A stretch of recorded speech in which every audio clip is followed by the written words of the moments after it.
नमस्कार, मैं रचना शर्मा चढ़ती कला टाइम टीवी देख रहे सभी दर्शकों का स्वागत करती हूं। आप देख रहे हैं हरियाणा के समाचारों की शुरुआत से पहले एक नजर आज की मुख्य सुर्खियों पर।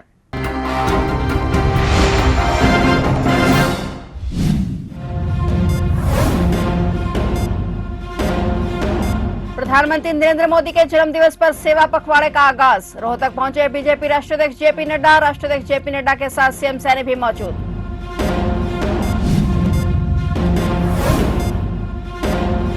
स्वच्छता अभियान के अंतर्गत मुख्यमंत्री नायब सिंह सैनी ने किया श्रमदान। मुख्यमंत्री ने एक पेड़ मां के नाम कार्यक्रम के अंतर्गत किया पौधारोपण। सीएम नायब सैनी ने नमो मैराथन को दिखाई हरी झंडी।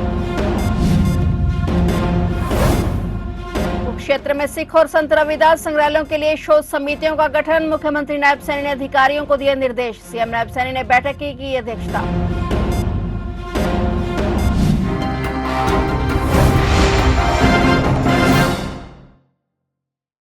और अब समाचार विस्तार से।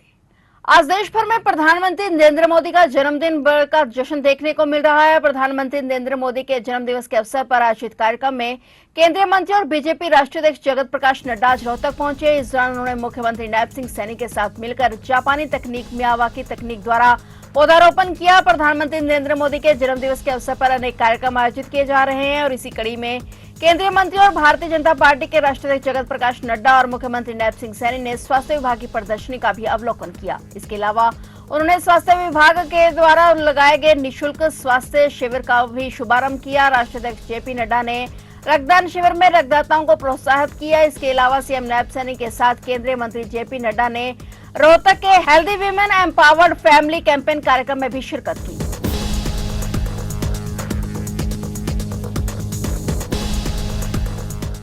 प्रधानमंत्री नरेंद्र मोदी के जन्मदिवस के अवसर पर देश भर में सेवा पखवाड़ा का आगाज हुआ है। जगह जगह कई तरह के कार्यक्रम आयोजित किए जा रहे हैं और इसी कड़ी में आज सीएम नायब सिंह सैनी ने स्वच्छता अभियान के अंतर्गत श्रमदान किया। मुख्यमंत्री ने एक पेड़ मां के नाम कार्यक्रम के अंतर्गत पौधारोपण भी किया और इसके अलावा मुख्यमंत्री नायब सिंह सैनी ने नशे के खिलाफ जागरूकता अभियान में शिरकत कर नमो मैराथन को भी हरी झंडी दिखाई।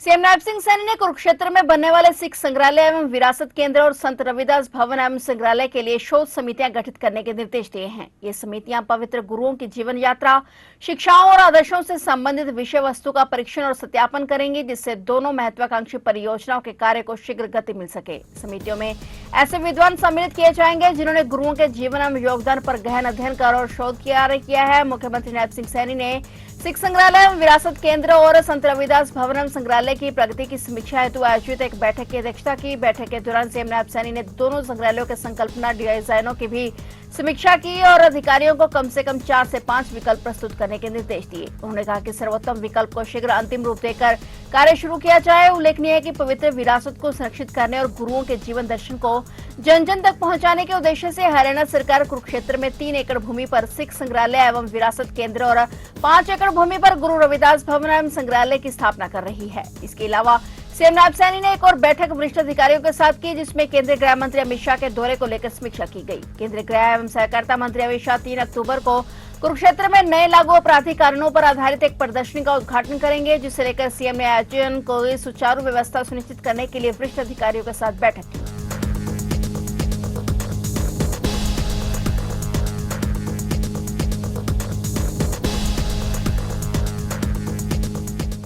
हरियाणा के मुख्य निर्वाचन अधिकारी ए श्रीनिवास ने प्रदेश के सभी राष्ट्रीय और राज्य स्तरीय मान्यता प्राप्त राजनीतिक पार्टियों से आग्रह किया है कि वे अपनी अपनी पार्टियों के बूथ लेवल एजेंट 30 सितंबर 2025 तक नियुक्त करें और इसकी जानकारी मुख्य निर्वाचन अधिकारी और राज्यों के सभी जिला उपायुक्त और जिला निर्वाचन अधिकारियों को भिजवाना सुनिश्चित करें। मुख्य निर्वाचन अधिकारी ए श्रीनिवास ने चंडीगढ़ में मतदाता सूचियों का विशेष गहन संशोधन को लेकर बुलाई गई राजनीतिक पार्टियों के प्रतिनिधियों को संबोधित करते हुए प्रदेश की सभी राष्ट्रीय और राज्य स्तरीय मान्यता प्राप्त राजनीतिक पार्टियों से आग्रह किया कि वे अपनी अपनी पार्टियों को बूथ लेवल एजेंट 30 सितंबर तक नियुक्त करें। हरियाणा में मतदाता सूचियों के गहन पुनरीक्षण का कार्य लगभग 23 वर्षों बाद हो रहा है और उन्होंने बताया कि हरियाणा की मतदाता सूची का अंतिम प्रकाशन विधानसभा चुनाव 2024 से पहले किया गया था। सभी मान्यता प्राप्त राजनीतिक दलों को बीएलए नियुक्त करना जरूरी है।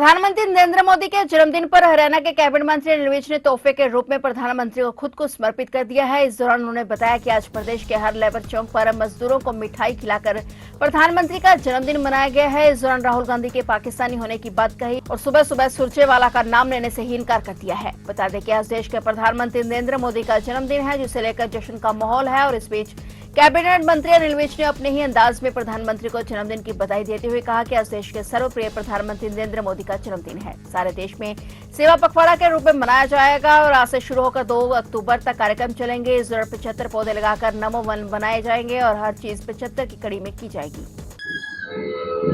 देश के सर्वप्रिय प्रधानमंत्री नरेंद्र मोदी जी का जन्मदिन है। सारे देश में ये सेवा पखवाड़ा के रूप में मनाया जाएगा। आज से शुरू होकर 2 अक्टूबर तक ये कार्यक्रम चलेंगे। जगह जगह पर सेवा के प्रकल्प चलाए जाएंगे, रक्तदान शिविर लगेंगे, मेडिकल चेकअप कैंप लगेंगे, नमो वन बनाए जाएंगे जिसमें 75 पौधे लगाकर, क्योंकि 75वां जन्मदिन है। उसी प्रकार से रक्तदान शिविर भी सब 75 लोगों का रक्तदान से रक्तदान शिविर माना जाएगा। हर चीज जो है वो 75 की कड़ी में की जाएगी। आज अभी शुरुआत की है। आज जितने भी हरियाणा के लेबर चौक हैं उन पर जाकर मिठाई बांटी गई है। लगभग 150 चौकों पर ये मिठाई बांटी गई है और 33,000 लोगों को, जो मजदूर हैं, जो कर्मचारी हैं, जो काम करने जाते हैं, सवेरे सवेरे किसी न किसी लेबर चौक पर आकर खड़े होते हैं, आज की शुरुआत इससे की गई।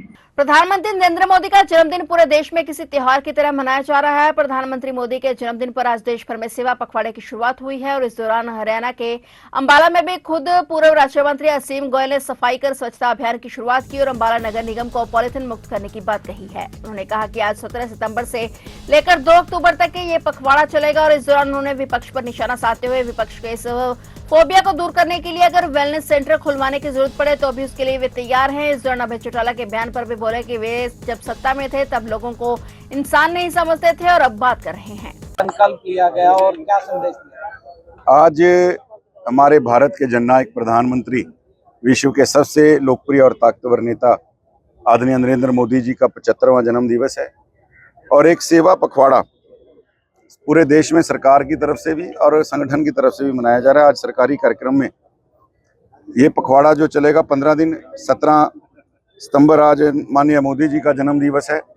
आने वाली 25 सितंबर को पंडित दीनदयाल जी उपाध्याय की जयंती है और 2 अक्टूबर को राष्ट्रपिता महात्मा गांधी जी और लाल बहादुर शास्त्री जी की जयंती है। तो इस प्रकार 4 महापुरुषों के जन्म दिवस और जयंतियाँ इस पखवाड़े में आ रही हैं और बड़े संकल्प समाज की सेवा का, स्वच्छता का, हरा भरा करने के लिए, एक पेड़ माँ के नाम, दूसरों की मदद के लिए blood donation camp, medical camps, इस प्रकार के विभिन्न काम जो है सेवा के, इस सेवा पखवाड़ा में किए जाएंगे। और आज अम्बाड़ा शहर नगर निगम की तरफ से मेरे साथ हमारे कमिश्नर महोदय वीरेंद्र लाठर जी, हमारे जिला के अध्यक्ष मनदीप राणा जी उपस्थित हैं, सभी पार्षद साथी उपस्थित हैं। आज हमने नगर निगम अम्बाड़ा शहर की तरफ से भी संकल्प लिए हैं। अम्बाड़ा शहर नगर निगम को आज पोस्टर फ्री बनाने का जो है अभियान, उसका आगाज हुआ है, शुरुआत हुई है और 2 तारीख से हम इसको अनाउंस कर देंगे कि नगर निगम अम्बाड़ा शहर में कोई पोस्टर अगर लगेगा डिफेसमेंट एक्ट के नाते तो वो कानून की उल्लंघना उसको जो है माना जाएगा।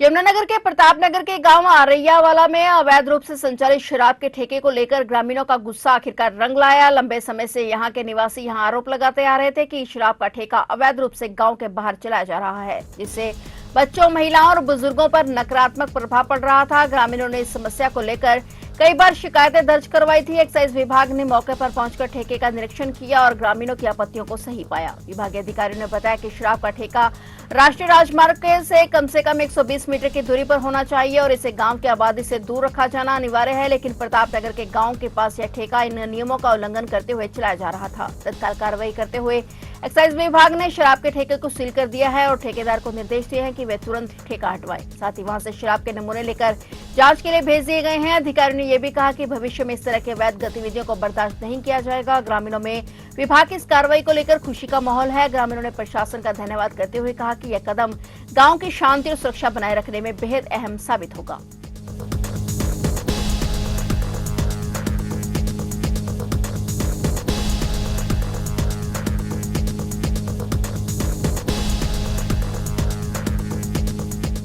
अंबाला कोर्ट में संदिग्ध चीज मिलने से हड़कंप मच गया। इस दौरान कोर्ट को खाली करवाया गया और मौके पर पुलिस, बम स्क्वाड, डॉग स्क्वाड समेत अन्य टीमें पहुंची और पूरे कोर्ट की चप्पे चप्पे से छानबीन की गई। इस दौरान डीएसपी विजय कुमार ने जानकारी देते हुए बताया कि ये एक मॉक ड्रिल थी जो समय समय पर करवाई जाती है। उन्होंने कहा कि इस बार भी कोर्ट में मॉक ड्रिल की गई थी और इस दौरान सूचना मिली थी कि कोई संदेहजनक चीज कोर्ट में पाई गई है और इसके बाद पुलिस की कई टीमें भी मौके पर पहुंची और फायर ब्रिगेड की टीम और एम्बुलेंस को भी बुलाया गया। डॉग स्क्वाड की टीम और बम स्क्वाड की टीम दोनों पूरी तरह कोर्ट में छानबीन कर रहे हैं और अच्छे से कोर्ट को चेक किया है।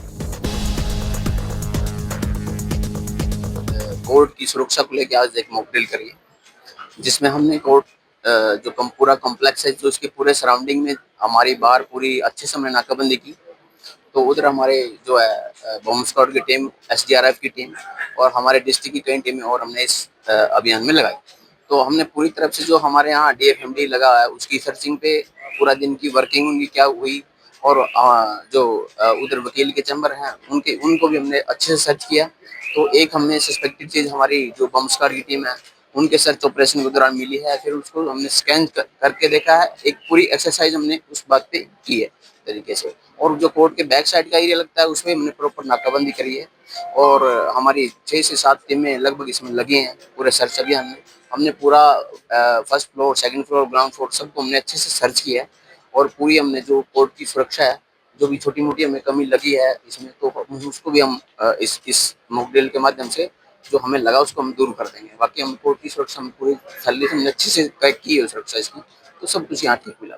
अंबाला के सेना क्षेत्र में बिना अनुमति के चल रही पंजाबी फिल्म शेरा की शूटिंग को लेकर विवाद छिड़ गया है। बात सुरक्षा पर पहुंच गई है और इस बीच कंटोनमेंट बोर्ड की टीम ने फिल्म निर्माताओं पर 40,000 रुपए का जुर्माना लगा दिया है। फिल्म में पंजाबी कलाकार परमेश वर्मा मुख्य भूमिका में है और दरअसल पिछले 4 दिनों से वह शूटिंग अंबाला में चल रही थी, जिसके लिए फिल्म निर्माता और डायरेक्टर के द्वारा कंटेनमेंट बोर्ड और सिविल एडमिनिस्ट्रेशन से किसी प्रकार की कोई भी परमिशन नहीं ली गई थी। और इस 4 दिनों में एक तरफ जहां बंगले के बाहर गार्ड खड़े रहे, दूसरी तरफ आवाजाही भी प्रभावित हुई, जिसे देखते हुए ये जुर्माना लगाया गया। करनाल जिले की सुमन डांगी कचरे की समस्या से निपटने के लिए एक अनोखी स्कीम चला रही हैं और वे 500 ग्राम कचरे का खास तौर पर प्लास्टिक के बदले खाने की थाली फ्री देती हैं। कचरे के बदले फ्री खाना देने वाली सुमन डांगी करनाल की सब्जी मंडी में किसान मजदूर अटल कैंटीन चला रही हैं, जहां पर विशेष तौर पर मंडी से आए हुए मजदूर और किसानों के लिए खाना बनाया जाता है। लेकिन इनके साथ साथ कचरा बीनने वाले लोग भी यहाँ पर खाना खाने के लिए आते हैं और एक थाली के बदले में 500 ग्राम कचरा दे जाते हैं। 2 साल पहले शुरू की गई अटल किसान मजदूर कैंटीन करनाल के गांव भूसली की रहने वाली सुमन डांगी ने कहा कि वे पिछले कई सालों से स्वयं सहायता ग्रुप से जुड़ी हुई हैं और हरियाणा सरकार की मदद से वे सब्जी मंडी के अंदर कैंटीन चला रही हैं।